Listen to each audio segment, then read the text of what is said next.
Bonsoir, merci de suivre ce tutoriel. Je vais vous montrer aujourd'hui comment améliorer le look d'une image d'architecture par exemple avec le système de node compositing de Blender. Donc pour commencer, ici on peut gérer en fait des pré-réglages d'espace de travail. Donc on a le défaut que tout le monde connaît. Donc je vais le passer directement en mode compositing. Pour ma part, je vais utiliser une image. Je vais juste externe, pack.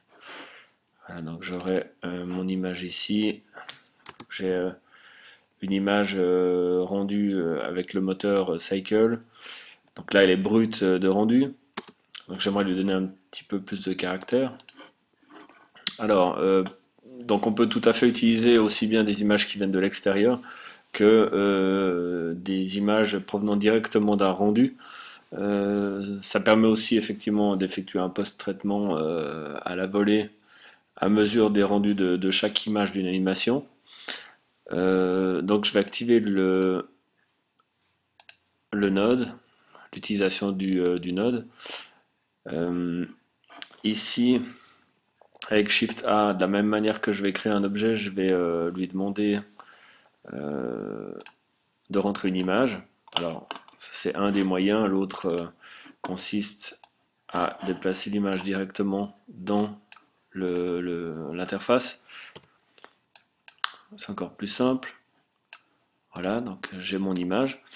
Alors ici, donc on remarque qu'on a des petites pastilles qui permettent justement de relier euh, un nœud à un autre.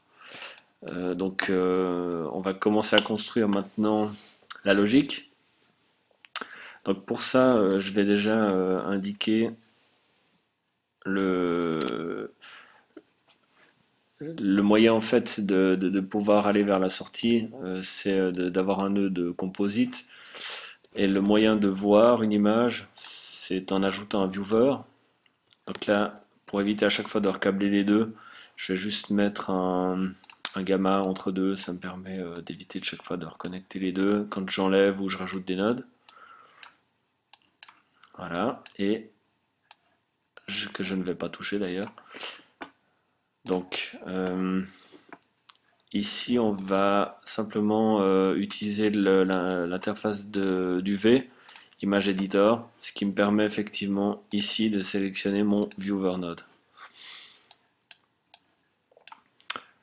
Donc, je peux effectivement aussi déporter cette fenêtre sur un écran externe pour contrôler la couleur sur un écran, par exemple étalonné. Ok, donc voici la première étape. Alors, en premier lieu, je vais commencer par retoucher un petit peu la couleur. Donc pour ça, on a tout un set d'outils. Celui que j'utilise le plus souvent, c'est le Color Balance. Donc en zoomant, on peut avoir un petit peu gagné en précision de réglage. Donc là, souvent, la voie la plus simple, c'est de réchauffer un petit peu les ombres, de refroidir un peu les ombres et de réchauffer un petit peu le milieu. Encore un peu plus. Voilà. Alors, il faut savoir aussi qu'il suffit de peser sur la touche M pour muter un nœud. Voilà, comme ça je peux voir avant, après. L'image me plaît déjà davantage. Euh, on peut donc maintenant, ce que je vais faire, c'est que je vais lui rajouter encore un petit filtre ici qui consiste à, c'est dans les distort, lens distortion. Où est-il? Voilà, il est là. Alors, celui que j'utilise à ce niveau-là, déjà je vais lui demander une fois la déformation effectuée, de recaler l'image pour pas qu'on ait des bords arrondis visibles. Donc là, je vais lui demander un peu de dispersion. Donc on voit un petit peu l'effet, je vais l'exagérer volontairement. Voilà, on a une grosse dispersion, donc en fait ça consiste à créer une espèce d'aberration chromatique dans les bords qui sépare un petit peu les couleurs contenues dans le blanc, dans la lumière. Donc on la repère très facilement. C'est pour ça qu'on va baisser un petit peu l'effet. Ensuite, on va créer un vignette. Alors le système, on n'a pas de filtre vignette dans Blender, donc la méthode que je vais vous montrer, c'est celle que tout le monde utilise. On le reconstruit. Donc on peut dupliquer le lens en faisant Shift D, comme on dupliquerait un objet, hein. Il faut imaginer que la logique de Blender, c'est dans chacune des interfaces des différents systèmes dans lesquels on se trouve, la logique des raccourcis est souvent la même. Donc là, je vais repiquer mon entrée dans un nouveau nœud que j'ai dupliqué, que je vais régler différemment. Enfin, dans le feed, je vais le garder. Ici, je vais me remettre à 0. Et là, je vais distordre totalement l'image à 1. Si bien que si je prends mon viewer, voilà, donc je peux dupliquer autant de nœuds que je veux. Tac. Voilà, en train de calculer. Voilà, j'ai une image qui est totalement distordue. Ah oui, je ne vais pas la fitter, bien sûr. Comme ça, j'obtiens cette forme. Je vais juste sauver, sait-on jamais. Voilà. Blender est relativement stable, mais c'est une habitude de sauver régulièrement. Alors, ensuite, on va utiliser un opérateur. Où est-il? Vector.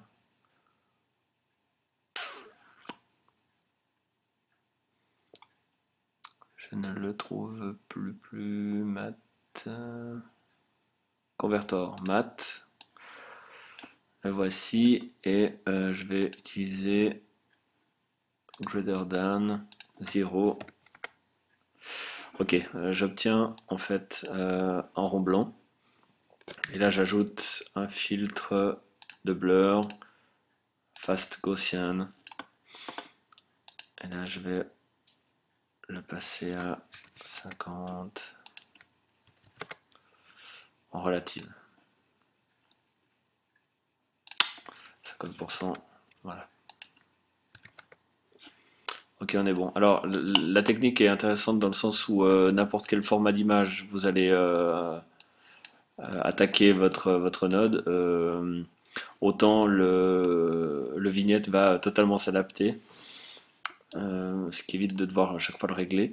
Alors là, je rajoute un petit outil encore super pratique, c'est un RGB Curve qui va me permettre à ce niveau-là justement de régler mon vignette. Voilà. Alors j'aime bien être sûr d'avoir du blanc au centre. Voilà, et je peux plus ou moins le corser, on verra après. Pour l'instant, j'ai un réglage relativement satisfaisant. Donc maintenant, ce que je vais faire, c'est que je vais mixer l'ensemble. Donc là, je vais utiliser la fonction multiply. Et voilà. Et normalement, une fois que mon node aura rafraîchi, j'ai mon vignette qui vient se superposer à mon image. Donc si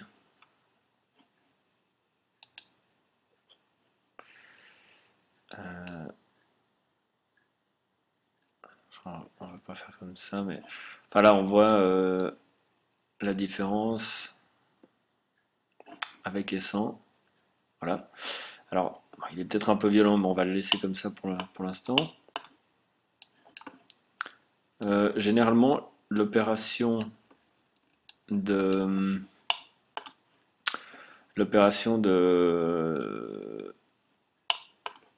de lens distorsion rend l'image un tout petit peu floue. Alors je sais pas si on le voit très bien, mais si je me mets à 1, si vous pesez sur les touches 1 par exemple du pavé numérique, vous allez être au pixel, 2 divisé par 2 et 4 le tiers d'affichage. Donc là si je me mets à 1, je vois qu'on est un tout petit peu flou.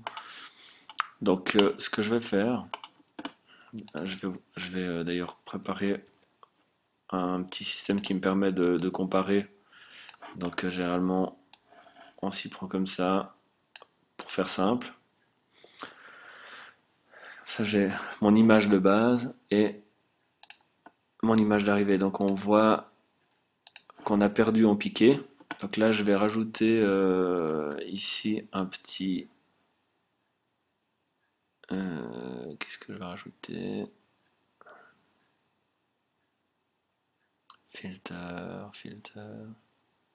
Filter. Voilà, et en fait, ici on a l'option Sharpen. Donc là il est à 1, il est exagéré. Je vais mettre à 0,1. On peut l'augmenter. Voilà. Alors si je me remets dessus, je peux le muter pour voir qu'on gagne un peu un piqué. Là il est absent et là il est avec, donc je peux peut-être même encore l'augmenter un tout petit peu. Faut faire attention, ça devient vite trop. Voilà. Ok, donc j'ai regagné un petit peu de piqué.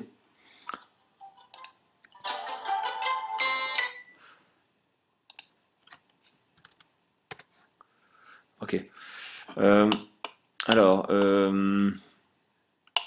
j'ai regardé mon piqué, là c'est bon. Et puis généralement, ces diverses opérations de traitement, couleur, etc. Augmentent un tout petit peu la saturation. Donc généralement ce que je fais c'est que je rajoute encore un color saturation et j'abaisse à 0,9 ou peut-être un petit peu moins, 0,8 pour avoir une image pas trop colorée, quoi. Voilà.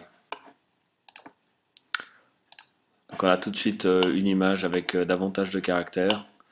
Donc le node est effectivement il est réutilisable. Une fois que vous l'avez préparé, vous pouvez enregistrer le point blend et puis remplacer ici par une nouvelle image. Donc il ne faut pas oublier effectivement de setuper les dimensions de sortie de l'image.